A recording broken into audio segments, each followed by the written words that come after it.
강원도 양양 동해바다를 마주한 절벽 위에 천년의 세월을 품은 성지가 있습니다. 낙산사 관세음보살님이 머무신다 전해지는 이곳은 신라무 모왕 시절부터 수많은 불자들의 간절한 기도가 스며든 신성한 땅이지요. 오봉산 자락을 타고 내려가면 깎아지른 절벽과 푸른 바다가 만나는 곳, 바로 그곳에 홍련암이라 불리는 작은 암자가 있습니다. 파도가 절벽에 부딪혀 하얗게 부서지고 갈매기들이 울부짖는 그 아래로 바위굴이 하나 숨어 있는데, 전설에 따르면 이 굴이야말로 관세음보살님께서 중생을 굽어 살피시는 성스러운 공간이랍니다. 굴 안에서 바다를 바라보면 마치 세상 끝에 서 있는 듯하고, 파도 소리가 곧 부처님의 음성처럼 들린다 하여 예로부터 이곳을 찾는 이들의 발길이 끊이지 않았습니다.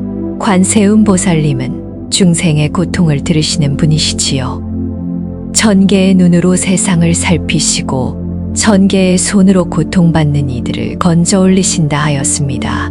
그래서 사람들은 가장 절박한 순간, 가장 간절한 마음을 품고 이 낙산을 찾았던 것입니다. 죽어가는 아이를 살리고 싶은 어미, 억울한 누명을 벗고 싶은 선비, 전쟁터에서 살아 돌아오기를 바라는 아내, 그 모든 간절함이 이 절벽 위에서 기도가 되어 하늘로 올라갔습니다. 낙산이라는 이름 자체가 범어로 관세음보살님이 계시는 산이라는 뜻이니 이곳이야말로 한반도에서 가장 신성한 관음성지라 할 수 있겠지요. 오늘 들려드릴 이야기는 바로 이 낙산사가 처음 세워지게 된 전설입니다. 신라의 고승의상대사가 목숨을 걸고 7일 밤낮을 기도했으나 아무런 응답도 없자 절망하여 바다로 몸을 던지려 한 그 순간, 어디선가 파랑새 한 마리가 나타나 동굴 속으로 쏙 사라졌습니다. 대사가 그 새를 따라 들어간 석굴에서 마주한 것은 과연 무엇이었을까요? 자, 본격적으로 시작하기 전에 구독과 좋아요 버튼을 살짝 눌러보세요. 댓글에 나무 아미타불 남겨주시면 그 공덕이 여러분께 평안으로 돌아가길 축원드립니다. 이제부터 1000년 전 그날 밤 절벽 위에서 벌어진 일을 들려드리겠습니다. 신라 문무왕 12년, 당나라에서 오랜 유학을 마치고 돌아온 한 스님이 있었습니다. 이상이라는 이름의 이 스님은 당대 최고의 고승지엄화상 문화에서 화엄경을 깨우치고 불법의 깊은 바다를 헤엄쳐 본국으로 귀국한 것이었지요. 그의 나이 45, 머리카락은 이미 희끗희끗해졌으나 눈빛만은 어린아이처럼 맑고 깨끗하였습니다. 오랜 수행으로 살은 마르고 뼈는 앙상하였으나 그 몸에서 뿜어져 나오는 기운은 범상치 않았습니다. 의상대사는 경주 땅을 밟자마자 곧장 왕궁으로 향하지 않고 아무도 예상치 못한 길을 선택하였습니다. 동해 바닷가를 따라 북으로 걸어갔던 것이지요. 수행자의 발걸음은 느리되 멈추지 않았습니다. 하루에 20리씩, 때로는 30리씩 걸으며 해안선을 따라 올라갔습니다. 등에는 작은 보따리 하나, 손에는 대나무 지팡이 하나뿐이었지요. 길에서 만나는 농부들은 고개를 갸웃거렸습니다. 저 스님은 왜 저리도 황량한 북쪽으로 가시는 것일까? 의상대사는 누가 물어도 다만 미소만 지을 뿐 대답하지 않았습니다. 그러나 그의 가슴 속에는 오래전부터 품어온 하나의 원이 자리 잡고 있었으니 그것은 바로 관세음보살님을 직접 친견하겠다는 것이었습니다. 당나라에서 수학하던 시절 의상대사는 종남산 지상사에서 기이한 이야기를 들은 적이 있었습니다. 신라 동해 바닷가에 관세음보살님이 항상 머무시는 산이 있는데 그 산 이름을 낙산이라 한다고 하였지요. 인도 남해 바닷가에 있다는 부타라카 산의 화현이라 하였습니다. 의상대사는 그 말을 듣는 순간 온몸에 전율이 흘렀습니다. 관세음 보살님이 계시는 곳이 바로 내 나라에 있다니 반드시 그곳에 가서 보살님을 친견하리라. 그 서원을 세운 것이 벌써 10년 전의 일이었습니다. 당나라 유학 시절 의상대사가 얼마나 치열하게 공부했는지는 말로 다 할 수 없습니다. 새벽에 일어나 경전을 외우고 낮에는 스승의 법문을 듣고 밤에는 다시 좌선에 들었습니다. 잠을 자는 시간은 하루에 2시간이 채 되지 않았고 그마저도 앉은 채로 눈을 붙이는 것이 전부였지요. 밥 먹는 시간마저 아까워 죽 한 그릇으로 하루를 버틴 적도 수없이 많았습니다. 그러나 아무리 화엄의 바다가 깊고 넓다 한들 의상대사의 마음 한구석에는 늘 채워지지 않는 갈증이 있었습니다. 경전 속의 부처님은 만났으되 살아계신 부처님은 아직 뵙지 못하였기 때문이지요. 스승 지엄하상께서 임종하실 때 이런 말씀을 남기셨습니다. 의상아, 너는 신라로 돌아가거라. 네가 찾는 것은 책 속에 없다. 살아있는 법은 살아있는 곳에서 찾아야 한다. 그 말씀이 무슨 뜻인지 의상대사는 그때는 깨닫지 못하였습니다. 그러나 배를 타고 신라 땅으로 돌아오는 길에 문득 깨달음이 왔습니다. 스승님께서 말씀하신 살아있는 법이란 바로 관세음 보살님이 아닐까. 보살님을 칭견하면 모든 의문이 풀리지 않을까. 그 생각이 들자 가슴이 뜨거워졌습니다. 해가 신라 땅에 닿자마자 의상대사는 곧장 동해로 향한 것이었습니다. 양양 땅에 들어선 것은 신라를 떠난 지 꼬박 한 달이 지난 뒤였습니다. 오봉산의 푸른 봉우리가 눈에 들어왔을 때 의상대사는 가슴이 철렁 내려앉았습니다. 저 산이다. 저 산이 바로 낙산이다. 푸른 소나무가 빽빽이 들어찬 산허리를 지나 절벽으로 깎아지른 바닷가에 이르렀을 때 하늘에서는 때마침 석양빛이 쏟아져 내리고 있었습니다. 붉고 황금빛이 뒤섞인 노을이 바다 위로 번지고 파도는 절벽에 부딪혀 하얀 포마를 일으켰습니다. 그 장엄한 광경을 바라보며 의상대사는 무릎을 꿇었습니다. 관세음 보살님, 저 의상이 당신을 뵙고자 이 먼 길을 왔나이다. 그러나 아무리 둘러보아도 보살님의 모습은 보이지 않았습니다. 절벽 위에는 바람만 불고 바다에는 파도만 출렁거렸지요. 의상대사는 실망하지 않았습니다. 오히려 마음이 더 굳어졌습니다. 보살님을 칭견하는 것이 어찌 쉬운 일이겠는가. 내 정성이 부족한 탓이리라. 7일 밤낮 쉬지 않고 기도하면 반드시 보살님께서 응답해 주시리라. 의상대사는 그날부터 절벽 위에 자리를 잡고 정진에 들어갔습니다. 낮에는 절을 하고 밤에는 연부를 외웠습니다.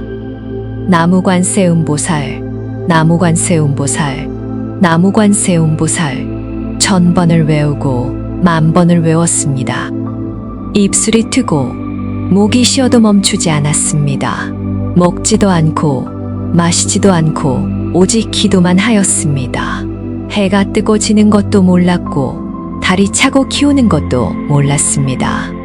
오직 관세음보살님만 생각하였습니다. 보살님, 어디 계십니까? 왜 제게 모습을 보여주지 않으십니까? 저는 당신을 뵙고 싶습니다. 당신의 가르침을 듣고 싶습니다. 중생을 구하는 방법을 배우고 싶습니다. 첫째 날이 지나고 둘째 날이 지났습니다. 셋째 날부터는 다리에 힘이 풀려 절을 할 수가 없었습니다. 그러나 의상대사는 무릎을 꿇은 채로 합장하며 연부를 계속하였습니다. 넷째 날부터는 목소리가 나오지 않았습니다. 그래도 입술만 달싹거리며 나무관세음보살을 다섯째 날에는 눈앞이 캄캄해지기 시작하였습니다. 굶주림과 갈증으로 몸이 말라가고 있었던 것이지요. 그러나 의상대사는 물 한 모금 마시지 않았습니다. 나의 정성이 아직 부족한 것이다.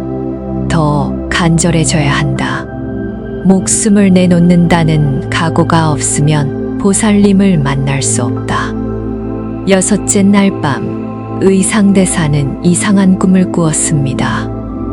아니, 꿈인지 생시인지 알 수 없었습니다.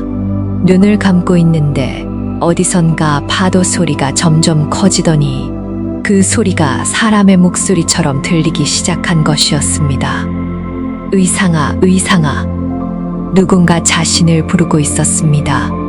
보살님입니까? 의상대사가 두 눈을 번쩍 떴습니다. 그러나 절벽 위에는 자신밖에 없었습니다. 바람만 세차게 불고 달빛만 서늘하게 비치고 있었지요. 환청이었던가.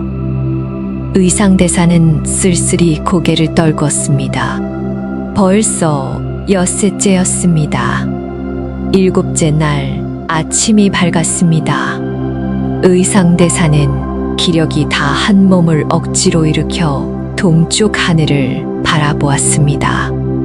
붉은 해가 수평선 위로 떠오르고 있었지요. 바다는 온통 황금빛으로 물들어 눈부시게 빛났습니다. 아름다운 광경이었으나 의상대사의 마음은 납덩이처럼 무거웠습니다. 7일이 다 되어 가는데도 보살님은 아무런 응답이 없으셨기 때문입니다. 한 번의 현몽도 한 번의 암시도 아무것도 없었습니다. 오직 파도 소리와 바람 소리뿐이었지요. 혹시 내가 잘못 알고 온 것은 아닐까? 의상대사의 마음에 의심의 구름이 피어올랐습니다. 당나라에서 들은 이야기가 헛소문이었던 것은 아닐까? 관세음보살님이 이곳에 계시다는 말 자체가 거짓이었던 것은 아닐까? 그러나 곧 고개를 저었습니다. 아니다. 그럴 리가 없다. 스승님께서 거짓말을 하셨을 리가 없다. 보살님은 분명히 이곳에 계신다. 다만 나의 정성이 부족한 것이다. 나의 마음이 아직 맑지 못한 것이다. 의상대사는 다시 합장하며 기도를 시작하였습니다. 그러나 마음이 흐트러지기 시작하였습니다. 당나라에서 돌아올 때 그 뜨거운 열정이 어디론가 사라지고 차가운 의심과 지침만이 남았습니다. 나무관세음보살을 외우는 입술은 움직이되 마음은 이미 딴 곳을 헤매고 있었지요. 오늘을 내가 왜 여기서 이러고 있는 것일까? 당나라에서 얼마나 큰 깨달음을 얻었는가? 화엄경의 오묘한 이치를 꿰뚫었고 일즉다 다지길의 진리를 터득하였다. 그것만으로도 충분하지 않은가? 왜 굳이 관세음보살님을 배워야 하는가? 그 순간 의상대사는 자신의 마음속에서 무언가가 무너지는 소리를 들었습니다. 우당탕. 그것은 오랜 세월 쌓아 올린 신심의 탑이 허물어지는 소리였습니다. 보살님은 계시지 않는 것이다. 모든 것은 중생의 고통을 구해주신다는 관세음보살, 천개의 눈으로 세상을 살피신다는 관세음보살, 그것은 모두 허황된 이야기일 뿐이다. 경전 속의 글자일 뿐이다. 실제로 존재하는 분이 아니시다. 의상대사의 눈에서 눈물이 흘러내렸습니다. 그 눈물은 슬픔의 눈물인지 분노의 눈물인지 절망의 눈물인지 알 수 없었습니다. 해가 중천에 떠올랐습니다. 의상대사는 비틀비틀 일어나 절벽 끝으로 걸어갔습니다. 발 아래로 까마득하게 펼쳐진 바다가 보였습니다. 절벽 높이는 100척이 넘었고 그 아래에는 날카로운 바위들이 이빨처럼 솟아 있었습니다. 파도가 바위에 부딪혀 하얗게 부서지는 모습이 마치 이리 때가 입을 벌리고 기다리는 것 같았지요. 저기로 뛰어내리면 어떻게 될까? 의상대사의 머릿속에 불길한 생각이 스쳐 지나갔습니다. 죽으면 모든 것이 끝난다. 이 고통도, 이 의심도, 이 절망도. 보살님, 정녕 계시지 않는 것입니까? 의상대사가 하늘을 향해 외쳤습니다. 그러나 하늘은 푸르기만 하고 아무런 대답도 없었습니다. 바다를 향해 외쳤습니다. 보살님, 저를 버리지 마소서.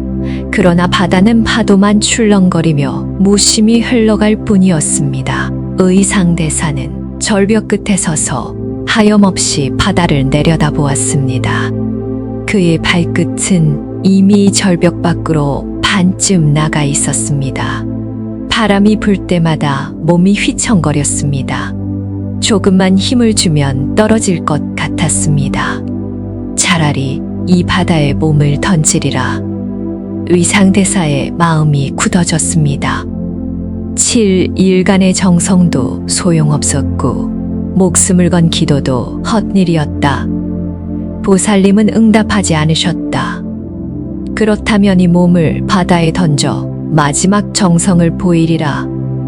만약 보살님이 정말로 계신다면 이 몸이 바닷물에 닿기 전에 구해 주시리라. 만약 계시지 않는다면 이대로 죽어 윤회의 수레바퀴에서 벗어나리라. 어차피 이 고해의 바다에서 헤매느니 진짜 바다에 빠져 죽는 것이 낫지 않은가. 의상대사는 눈을 감았습니다. 나무 관세음보살. 마지막으로 한 번 더 연보를 외웠습니다. 나무 관세음보살, 나무 관세음보살. 그리고 발을 내디디려는 그 순간이었습니다. 어디선가 새 한 마리가 날아왔습니다. 파랑새였습니다. 온몸이 쪽빛으로 빛나는 작은 새가 의상대사의 주위를 뱅글뱅글 돌더니 갑자기 절벽 아래로 내려가기 시작하였습니다. 의상대사는 저도 모르게 눈을 떴습니다. 무엇이지? 저 새는 어디서 온 것인가? 파랑새는 절벽 중간쯤에서 방향을 틀어 바위 틈 사이로 쏙 들어갔습니다. 거기에 굴이 있었습니다.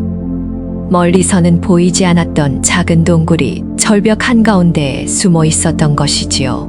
의상대사는 정신이 번쩍 들었습니다. 저 굴은 뭐지? 왜 저기에 굴이 있는 거지? 그리고 저 파랑새는 대체 뭐지? 이 높은 절벽에서 갑자기 나타나 굴 속으로 들어가다니 뭔가 이상하였습니다. 예사로운 일이 아니었습니다. 의상대사의 가슴이 다시 뛰기 시작하였습니다. 혹시 의상대사의 머릿속에 한 가지 생각이 번개처럼 스쳐 지나갔습니다. 혹시 보살님께서 저 새를 보내신 것이 아닐까? 저 굴 속에 보살님이 계신 것이 아닐까? 그래서 내가 뛰어내리려는 것을 막고 저 굴로 안내하신 것이 아닐까? 의상대사는 뛰어내리려던 생각을 접고 굴을 향해 내려가기로 하였습니다. 그러나 절벽이 너무 가팔라 내려갈 엄두가 나지 않았습니다. 어떻게 해야 할까? 달만 동동 구르고 있는데 갑자기 하늘에서 구름이 몰려왔습니다. 구름이 점점 내려오더니 의상대사의 발 아래로 스르르 깔렸습니다. 흰 구름이 마치 길처럼 펼쳐져 절벽 아래 굴까지 이어졌습니다. 꿈인가 생시인가? 의상대사는 믿을 수 없다는 표정으로 구름 위에 발을 올려놓았습니다. 푹신하였습니다. 솜을 밟는 것 같으면서도 단단하였습니다. 조심조심 한 발자국씩 내딛자 구름이 그를 굴 입구까지 데려다 주었습니다. 굴에 도착하자 구름은 스르르 사라져 버렸지요. 의상대사는 굴 입구에 서서 깊은 숨을 내쉬었습니다. 이제부터가 진짜 시작이다. 굴 안은 깜깜하였습니다. 햇빛이 들어오지 않아 한 치 앞도 보이지 않았습니다. 차가운 바람이 안에서 밖으로 불어나왔습니다. 바닷물 냄새와 이끼 냄새가 섞인 습한 공기였지요. 의상대사는 손으로 바위를 더듬으며 조금씩 안으로 들어갔습니다. 발밑에서는 물이 찰랑거렸습니다. 밀물이 들어오면 고라니 물에 잠길 것 같았습니다. 그러나 두려움보다 기대가 더 컸습니다. 파랑새가 이곳으로 이끌었다는 것은 분명 뜻이 있는 것이다. 보살님께서 이곳에 계시다는 것이 그렇게 얼마나 들어갔을까요? 굴이 점점 좁아지더니 갑자기 넓은 공간이 나타났습니다. 그리고 그 순간 의상대사는 자신의 눈을 의심하였습니다. 굴 한가운데 커다란 연꽃이 피어 있었던 것입니다. 불띠붉은 연꽃이 물 위에 둥실 떠 있었고 그 꽃에서 은은한 빛이 흘러나와 굴 안을 환하게 밝히고 있었습니다. 그리고 그 연꽃 위에 한 분이 앉아 계셨습니다. 의상대사는 그 자리에서 무릎을 꿇었습니다. 입에서 절로 말이 흘러나왔습니다. 관세음보살님, 연꽃 위에 앉아 계신 분의 모습은 이루 형언할 수 없었습니다. 금빛 가사를 걸치셨는데 그 가사에서 뿜어져 나오는 빛이 너무나 눈부셔 감히 직접 쳐다볼 수가 없었지요. 보관에는 아미타불이 새겨져 있었고 손에는 감로수가 담긴 정병을 들고 계셨습니다. 얼굴은 보름달처럼 둥글고 환하였으며 눈은 바다처럼 깊고 푸르렀습니다. 그 눈이 의상대사를 내려다볼 때 마치 온 세상의 자비가 한꺼번에 쏟아져 내리는 것 같았습니다. 의상아, 보살님의 음성이 굴 안에 울려 퍼졌습니다. 그 음성은 파도 소리 같기도 하고 바람 소리 같기도 하고 어머니의 목소리 같기도 하였습니다. 의상대사는 눈물이 쏟아져 나왔습니다. 7일간 굶주리고 목말라하며 기도한 고통이 절벽에서 뛰어내리려 했던 절망이 모든 것이 한꺼번에 씻겨나가는 것 같았습니다. 보살님, 보살님. 의상대사는 엎드려 절을 하며 오열하였습니다. 저를 버리지 않으셨습니다. 정녕 저를 버리지 않으셨습니다. 왜 그토록 슬피 우느냐? 보살님께서 물으셨습니다. 의상대사는 고개를 들어 눈물 범벅이 된 얼굴로 대답하였습니다. 저는 7일 밤낮을 기도하며 보살님을 찾아싸옵니다.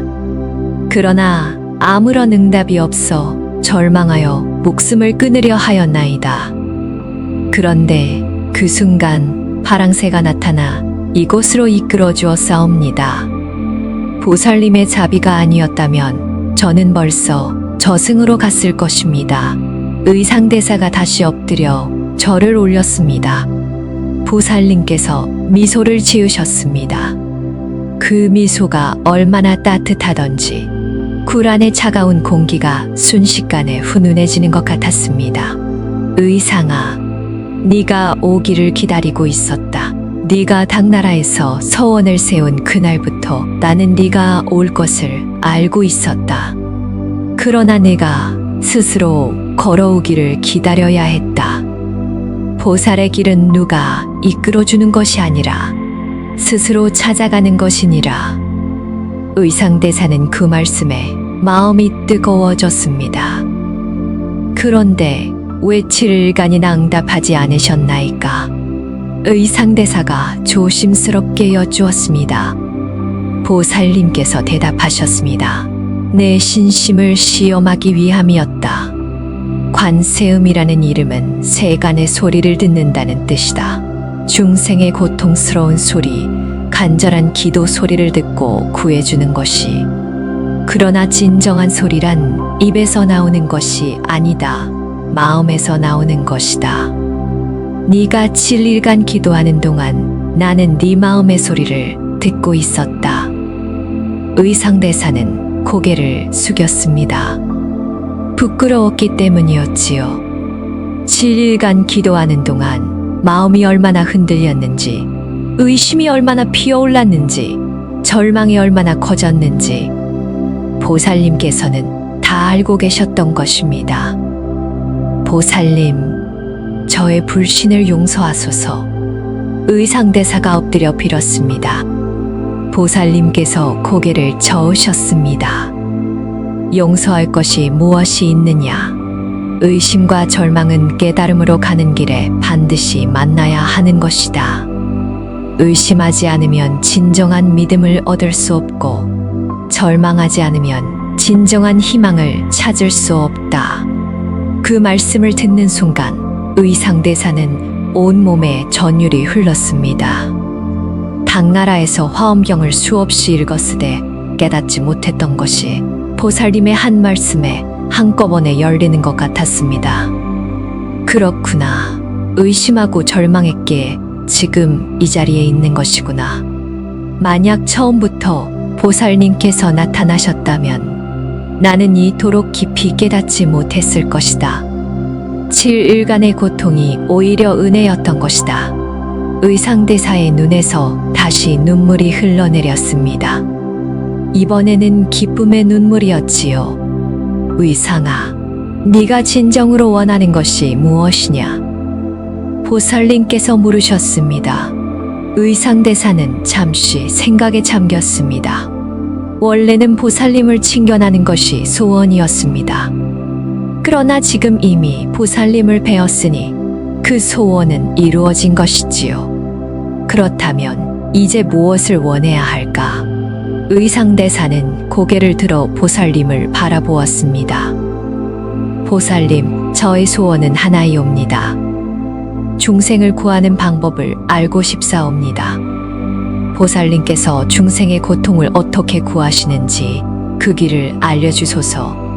보살님께서 빙그레 웃으셨습니다. 좋은 질문이로다. 중생을 구하고자 하는 마음이야말로 보살의 첫걸음이니라. 그러나 네가 알아야 할 것이 있다. 중생을 구하는 것은 내가 중생을 구해주는 것이 아니다. 중생이 스스로를 구하도록 돕는 것이다. 연꽃이 진흙에서 피어나듯이 깨달음도 고통 속에서 피어나는 것이니라.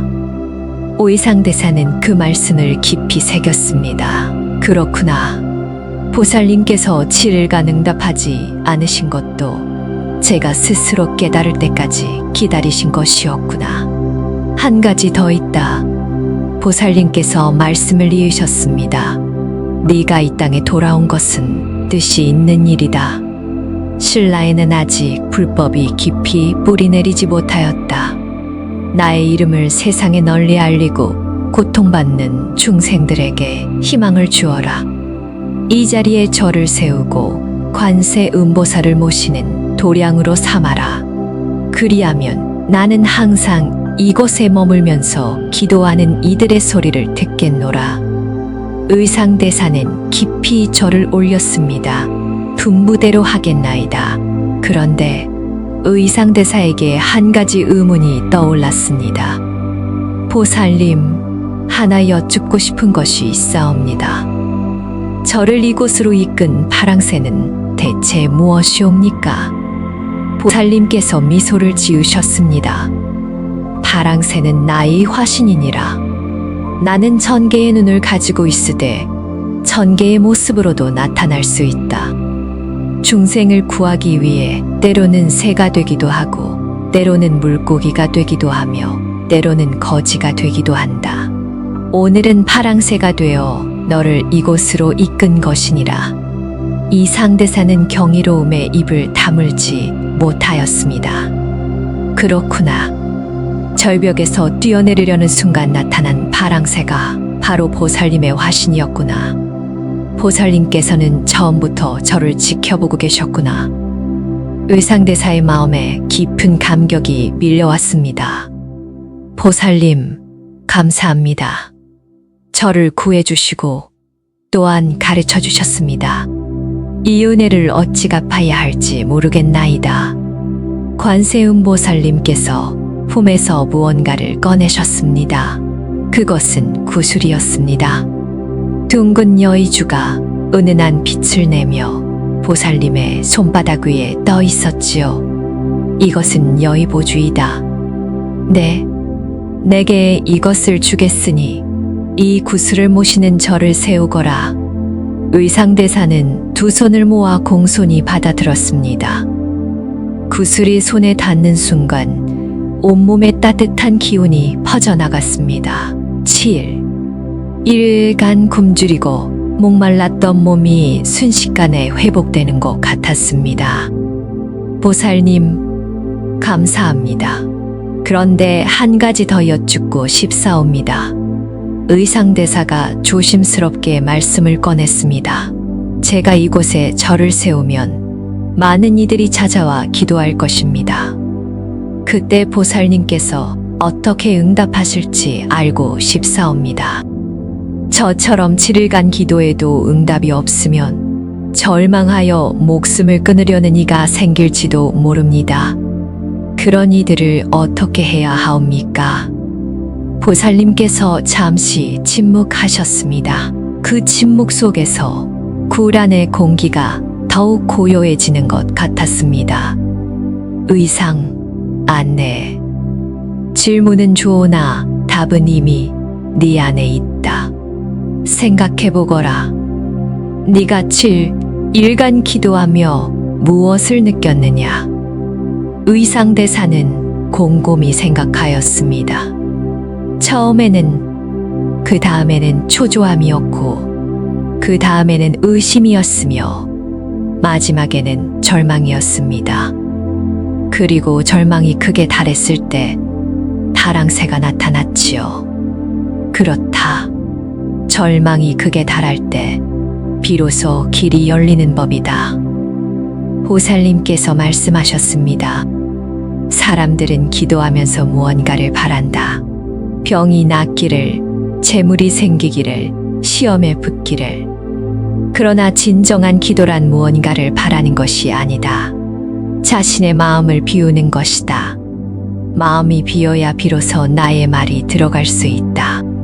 가득 찬 그릇에는 물을 더 부을 수 없으니라. 의상대사는 그 말씀에 깊이 고개를 끄덕였습니다. 제가 절망하여 목숨을 버리려 한 순간 비로소 마음이 비워졌던 것이로군요.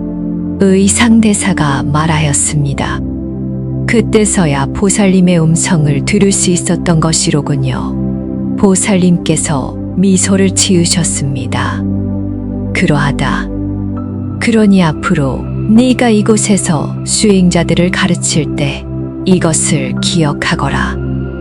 기도하는 이에게 당장 응답하지 않는 것이 때로는 더 큰 자비가 될 수 있다. 스스로 깨달을 시간을 주는 것이니라.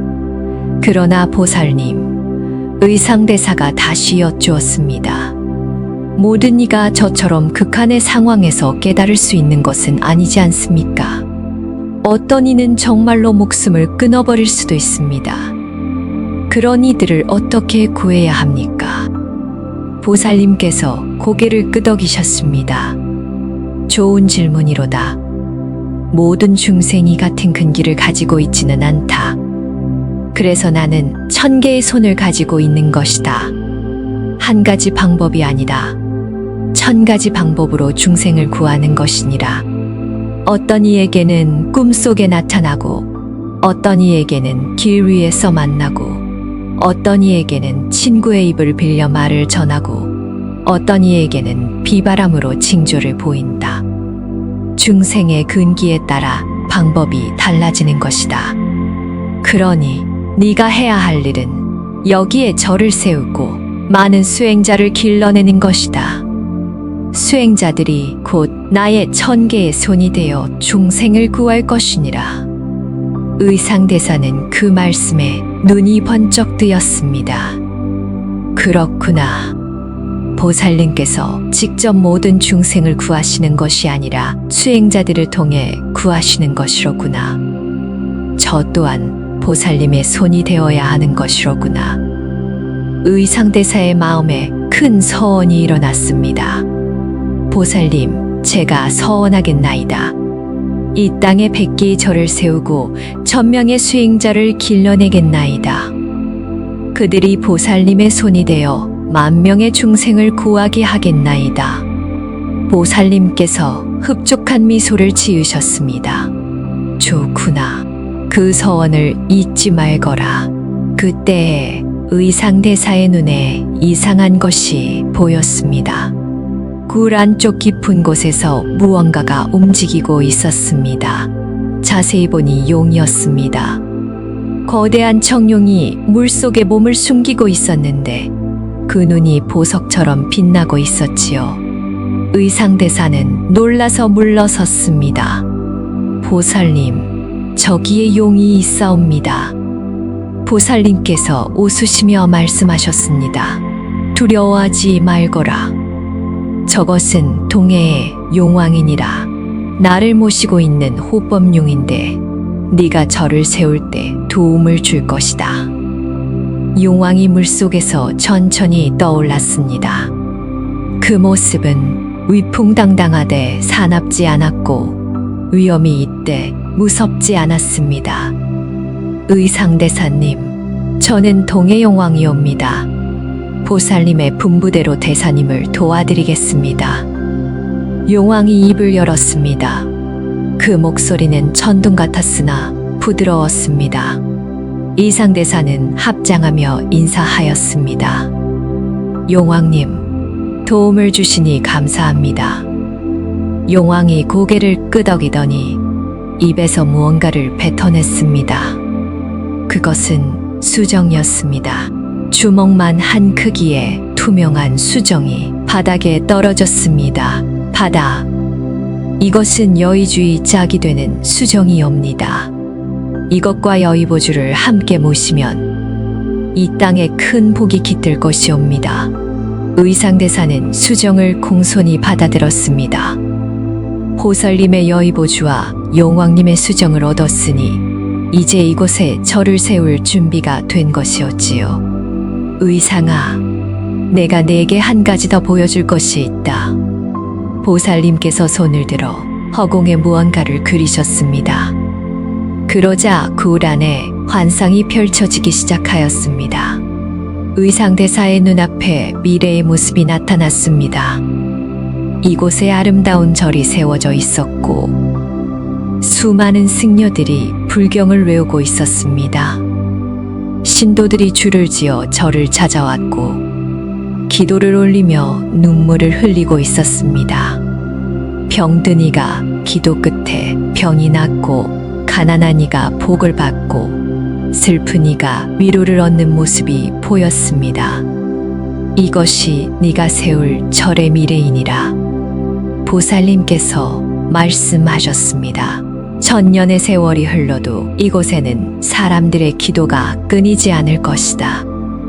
나는 항상 이곳에 머물며 그 기도를 듣겠노라. 의상대사는 감격에 겨워 눈물을 흘렸습니다.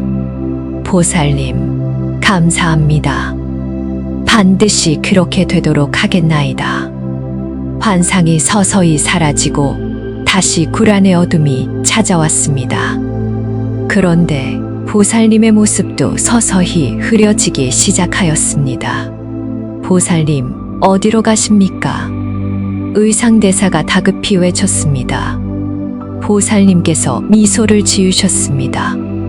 나는 어디로도 가지 않는다. 네 마음속에, 이 굴 속에, 이 바다 속에 항상 있으니라. 다만 이제 모습을 감출 뿐이니라. 네가 간절히 부르면 언제든 다시 나타나겠노라. 보살님의 모습이 점점 희미해져 마침내 사라졌습니다. 붉은 연꽃도 함께 사라졌지요. 굴안은 다시, 그러나 의상대사의 마음은 환하게 밝아 있었습니다. 손에는 여의보주와 수정이 따뜻한 빛을 내며 빛나고 있었지요. 보살님을 칭견하였다. 가르침을 받았다. 서원을 세웠다. 이제 해야 할 일이 분명해졌다. 의상대사는 굴에서 나왔습니다. 바깥에는 어느새 해가 지고 별이 떠 있었습니다. 7일간 아무것도 먹지 않았건만 몸은 가볍고 마음은 충만하였습니다. 의상대사는 절벽 위로 올라갔습니다. 아까 뛰어내리려 했던 그 자리에 다시 섰습니다. 그러나 이제 바다를 내려다보는 마음이 완전히 달랐습니다. 아까는 절망의 바다였으나 이제는 희망의 바다였습니다. 아까는 죽음의 절벽이었으나 이제는 새로운 시작의 절벽이었습니다. 의상대사는 바다를 향해 깊이 절을 올렸습니다. 관세음 보살님, 감사합니다. 반드시 당신의 뜻을 이 땅에 펼치겠나이다. 의상대사는 다음 날부터 절을 세우기 위한 준비에 들어갔습니다. 먼저 터를 잡아야 했지요. 굴이 있는 절벽 위에 작은 암자를 짓기로 하였습니다. 나중에 이곳이 홍련암이라 불리게 된 곳이지요. 붉은 연꽃 위에 계시던 보살님을 기리기 위해 홍련이라는 이름을 붙인 것입니다. 그리고 그 위쪽 경치에 큰 절을 세우기로 하였습니다. 이곳이 바로 낙산사가 될 터전이었습니다. 그러나 절을 세우는 일이 쉽지만은 않았습니다. 산이 험하고 바위가 많아 터를 닦기가 어려웠지요. 게다가 이 지역 사람들은 불교에 대해 잘 알지 못하였습니다. 산신령을 모시고 용왕에게 제사 지내는 풍습이 있었으나 부처님을 모신다는 것은 생소한 일이었습니다. 의상대사는 먼저 사람들의 마음을 얻어야 한다고 생각하였습니다. 그래서 마을로 내려가 사람들을 만나기 시작하였습니다. 처음에 마을 사람들은 의상대사를 경계하였습니다. 어디서 온 스님인지 무엇을 하려는지 알 수 없었기 때문이죠. 더구나 의상대사의 행색이 남루하였습니다. 7일간 굶주린 탓에 살은 빠지고 얼굴은 초췌하였습니다. 옷은 해지고 신발은 닳아 있었지요. 마을 사람들은 그를 거지 스님이라고 불렀습니다. 그러나 의상대사는 개의치 않았습니다. 거지 스님이면 어떠하리? 중생을 구하는 일에 겉모습이 무슨 상관이 있겠는가? 의상대사는 마을에서 병든 이를 찾아 돌봐주고 힘든 일을 도와주었습니다.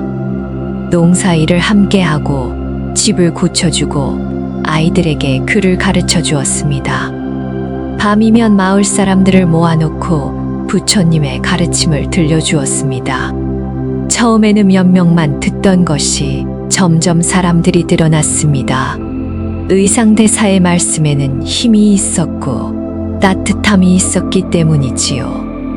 어느 날 마을에 큰 가뭄이 들었습니다.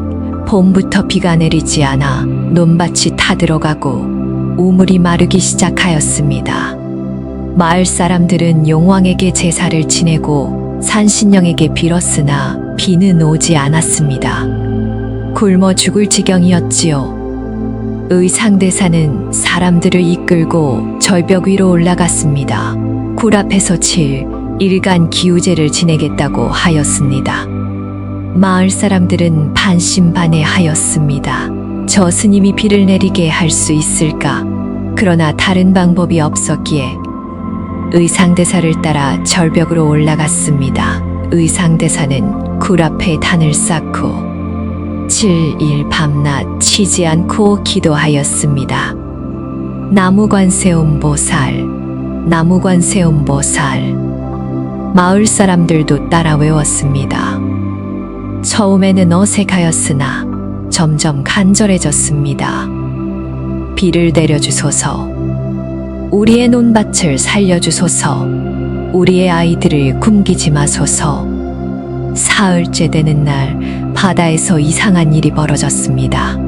동해바다 수평선 위로 구름이 피어오르기 시작한 것이지요. 처음에는 작은 구름이었으나 점점 커지더니 나흘째가 되자 하늘 전체를 뒤덮었습니다. 그리고 다섯째 날 새벽, 마침내 비가 내리기 시작하였습니다. 처음에는 가랑비였으나 점점 굵어지더니 억수 같은 비가 쏟아졌습니다. 마을 사람들은 환호하며 울었습니다. 비다. 비가 온다. 부처님이 우리를 살려주셨다. 비는 3일간 내렸습니다. 우물이 차고 논밭이 젖었습니다. 다 들어가던 벼가 다시 푸르게 살아났습니다. 마을 사람들은 의상대사를 향해 절을 올렸습니다. 스님, 감사합니다. 스님이 아니었으면 우리 모두 굶어 죽을 뻔하였습니다. 의상대사는 고개를 저으며 말하였습니다. 제가 한 것이 아닙니다. 관세음보살님께서 여러분의 기도를 들으시고 비를 내려주신 것입니다. 앞으로 이곳에 절을 세워 보살님을 모시면 여러분의 기도가 항상 보살님께 닿을 것입니다. 그날부터 마을 사람들이 자발적으로 절 건설에 참여하기 시작하였습니다. 돌을 나르고 나무를 베고 기와를 구웠습니다. 젊은이들은 힘쓰는 일을 맡고 노인들은 음식을 준비하고 여인들은 천을 짜고 옷을 지었습니다. 아이들까지 작은 돌멩이를 날랐지요. 모두가 하나가 되어 절을 세우기 시작한 것입니다. 그런데 문제가 하나 있었습니다. 절에 본당을 지을 큰 나무가 없었던 것이지요. 주변의 나무들은 모두 작아서 기둥으로 쓰기에 부족하였습니다. 큰 나무를 구하려면 먼 산으로 가야 하는데 길이 험하여 나무를 운반하기가 불가능하였습니다. 의상대사는 고민에 빠졌습니다. 어떻게 해야 할까? 그때 굴 속에서 만난 용왕의 말이 떠올랐습니다. 도움을 주겠다고 하지 않았던가? 의상대사는 절벽 굴로 가서 용왕을 불렀습니다. 동해 용왕님, 저 의상이 옵니다. 도움이 필요하옵니다. 그러자 바다가 출렁거리더니 용왕이 물 위로 머리를 내밀었습니다. 무슨 일이오, 대사님? 의상대사가 사정을 말하자 용왕이 고개를 끄덕였습니다. 걱정 마시오. 내가 해결해 드리겠소. 용왕이 바닷속으로 사라졌습니다. 다음 날 아침 마을 사람들이 깜짝 놀랐습니다. 바닷가에 거대한 나무들이 떠밀려 와 있었기 때문이지요. 길이가 수십 척이 넘는 큰 나무들이 수십 그루나 있었습니다. 어디서 온 나무일까? 사람들은 고개를 갸웃거렸습니다. 의상대사가 미소를 지으며 말하였습니다. 동해 용왕님께서 보내주신 것입니다. 감사히 받아 절을 세우는데 쓰도록 하겠습니다. 그 나무들로 대웅전에 기둥을 세우고 법당을 짓고 요사체를 만들었습니다. 3년에 걸친 공사 끝에 마침내 낙산사가 완성되었습니다. 절벽 위에는 작은 홍련암이, 그 위쪽 평지에는 웅장한 낙산사가 들어섰지요. 의상대사는 보살님께 받은 여의보주를 홍련암에 모시고 용왕님께 받은 수정을 낙산사법당에 모셨습니다. 낙산사 낙성식이 열리던 날, 하늘에서 이상한 일이 벌어졌습니다. 맑은 하늘에서 갑자기 꽃비가 내리기 시작한 것이지요. 연꽃, 꽃잎처럼 생긴 하얀 꽃잎들이 하늘에서 소복 내려왔습니다. 사람들은 놀라움에 입을 다물지 못하였습니다. 의상대사가 하늘을 향해 합장하였습니다. 관세음보살님께서 기뻐하고 계십니다. 이 절이 오래오래 중생을 구하는 도량이 될 것입니다. 낙산사가 세워진 뒤 의상대사는 이곳에서 제자들을 가르치기 시작하였습니다. 소문을 듣고 찾아오는 이들이 점점 늘어났지요. 신라 전역에서 멀리 백제와 고구려 땅에서도 수행자들이 찾아왔습니다. 의상대사는 화엄의 가르침을 펴면서도 관세음보살의 자비를 강조하였습니다.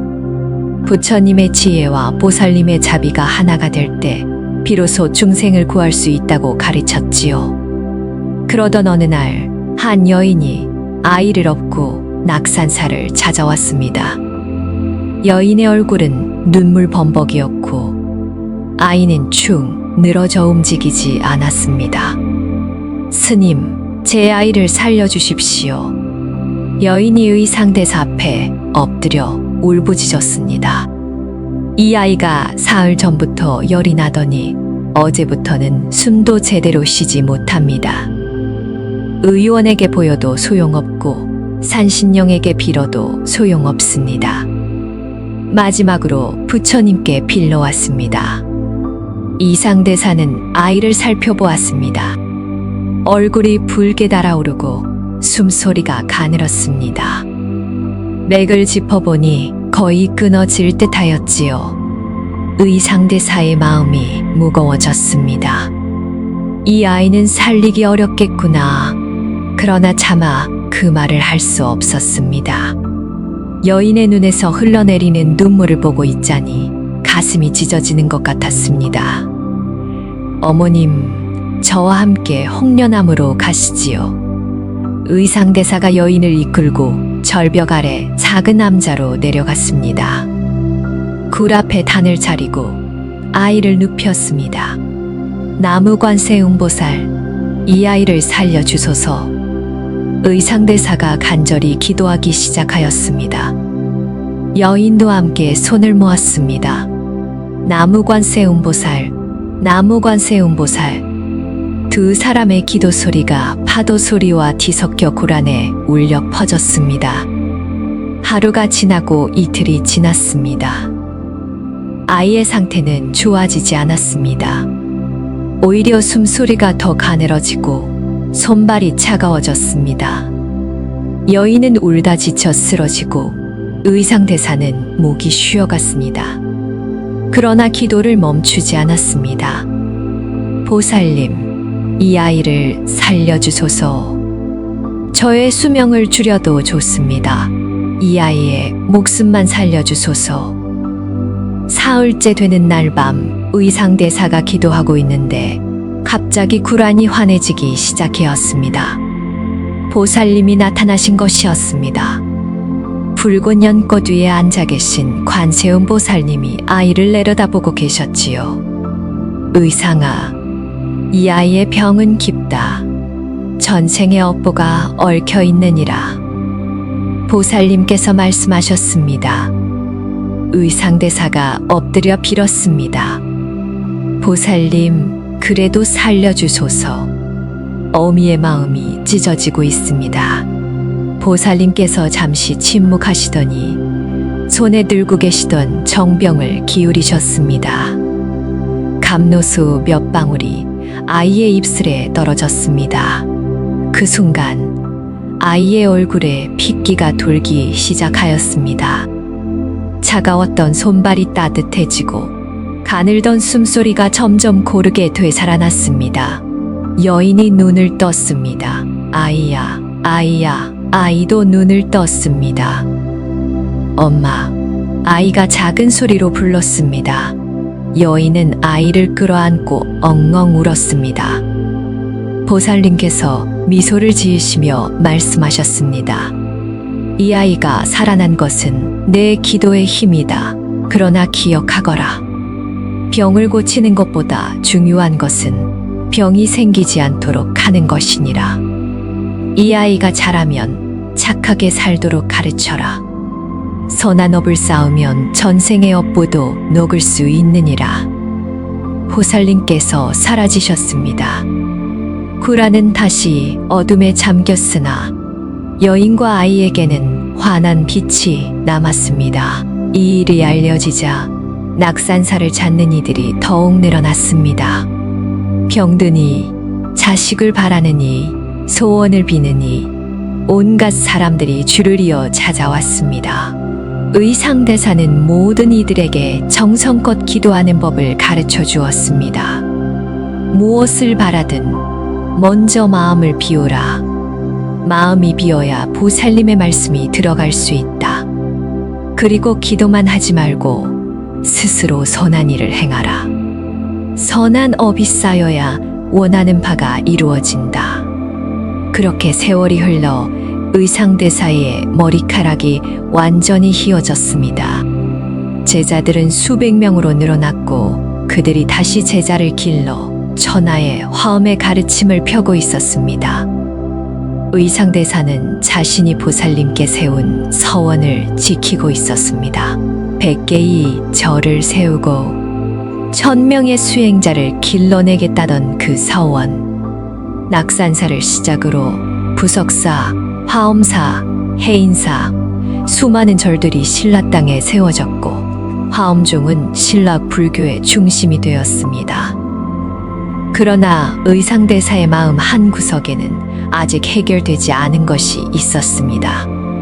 그것은 당나라에 두고 온 한 사람에 대한 그리움이었습니다. 유학 시절 의상대사를 흠모하던 여인이 있었습니다. 선묘라는 이름의 그 여인은 의상대사가 신라로 떠날 때 눈물을 흘리며 배웅하였습니다. 스님, 저는 스님을 잊지 않겠습니다. 다음 생에 다시 만나더라도 스님을 모시겠습니다. 의상대사는 그때 아무 대답도 하지 못하였습니다. 승려의 몸으로 여인의 마음을 받아들일 수 없었기 때문이지요. 그러나 선묘의 눈물 어린 얼굴은 수십 년이 지난 지금도 잊히지 않았습니다. 그 여인은 지금 어디서 무엇을 하고 있을까? 행복하게 살고 있을까? 아니면 아직도 나를 기다리고 있을까? 의상대사는 때때로 그런 생각에 잠기곤 하였습니다. 어느 해봄 의상대사는 홍련암에서 홀로 기도하고 있었습니다. 나이가 70을 넘기니 몸이 예전 같지 않았습니다. 무릎이 아프고 눈이 침침해지고 숨이 가빠지곤 하였지요. 그러나 기도만큼은 젊은 시절과 다름없이 간절하였습니다. 나무 관세음 보살, 나무 관세음 보살, 보살님, 저의 마지막 소원을 들어주소서. 그때 구란이 서서히 밝아지기 시작하였습니다. 보살님께서 오신 것이었습니다. 의상아, 내 마지막 소원이 무엇이냐? 보살님께서 물으셨습니다. 의상대사는 깊이 절을 올리고 대답하였습니다. 보살님, 저는 이 세상에서 할 일을 거의 다 마쳤습니다. 절을 세웠고 제자를 길렀고 중생을 돌보았습니다. 그러나 한 가지 못다 한 일이 있사옵니다. 보살님께서 가만히 기다리셨습니다. 의상대사가 입을 열었습니다. 당나라에 선묘라는 여인이 있었습니다. 저를 위해 헌신하였으나 저는 아무것도 해주지 못하였습니다. 그 여인이 지금 어디에 있는지, 잘 살고 있는지 알 수가 없습니다. 죽기 전에 그 여인의 안부를 알고 싶사옵니다. 이것이 저의 마지막 소원이옵니다. 보살님께서 미소를 지으셨습니다. 의상아, 네 마음이 여전히 따뜻하구나. 선묘는 너를 잊지 않았다. 그리고 너를 위해 큰 서원을 세웠느니라. 의상대사는 놀라서 눈을 크게 떴습니다. 무슨 말씀이십니까? 보살님께서 손을 들어 허공에 무언가를 그리셨습니다. 의상대사의 눈앞에 환상이 펼쳐졌습니다. 당나라의 한 바닷가가 보였습니다. 선묘가 절벽 위에 서 있었습니다. 그녀의 손에는 의상대사에게 주려고 준비한 법복이 들려 있었지요. 스님께서 신라로 떠나셨습니다. 저는 이 법복을 스님께 드리지 못하였습니다. 그러나 저는 약속하였습니다. 스님을 보호하겠다고 이 몸을 바다에 던져 용이 되어 영원히 스님을 지키겠습니다. 선묘가 바다로 몸을 던졌습니다. 의상대사는 눈물이 쏟아져 나왔습니다. 선묘야, 선묘야. 환상 속에서 선묘의 몸이 바닷물에 닿는 순간 용으로 변하는 것이 보였습니다. 거대한 청룡이 되어 바다를 헤엄치며 신라를 향해 가는 것이 보였습니다. 그리고 그 용이 동해 바다에 도착하여 낙산사 앞바다를 지키는 것이 보였습니다. 의상대사는 그제야 깨달았습니다. 낙산사를 세울 때 나무를 보내준 것이, 기우제 때 비를 내려준 것이 모두 선묘였구나. 보살님께서 말씀하셨습니다. 선묘는 너를 사랑하는 마음으로 용이 되었다. 그러나 그 사랑은 집착이 아니라 헌신이었다. 너를 위해 모든 것을 바쳤으되 아무것도 바라지 않았다. 그것이야말로 진정한 사랑이니라. 의상대사는 눈물을 닦으며 물었습니다. 보살님, 선묘는 지금 어디에 있사옵니까? 저라도 고마움을 전하고 싶사옵니다.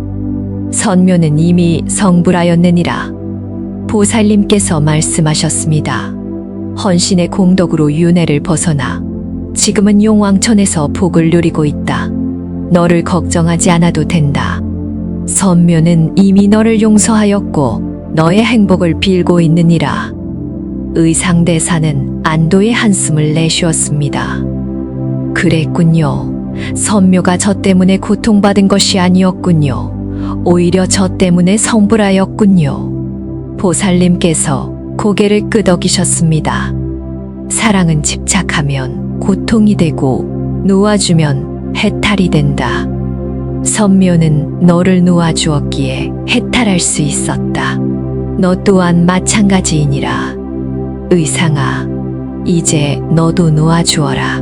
이 세상에 대한 미련을, 제자들에 대한 걱정을, 모든 것을 놓아주어라. 그리하면 너도 해탈할 수 있으리라. 의상대사는 깊이 절을 올렸습니다. 보살님, 감사합니다. 저는 이제 놓아주겠습니다. 모든 것을 놓아주고 부처님의 품으로 돌아가겠습니다. 보살님께서 미소를 지으시며 사라지셨습니다. 이상대사는 굴에서 나와 동해 바다를 바라보았습니다. 선묘야, 고맙다. 내 덕분에 나는 이곳에서 많은 일을 할 수 있었다. 이제 다시 만나게 되면 그때는 내가 너를 도와주마. 그해 겨울, 의상대사는 조용히 입적하셨습니다. 마지막 순간까지 미소를 짓고 계셨다 합니다. 제자들이 다비식을 올리자 하늘에서 꽃비가 내렸습니다.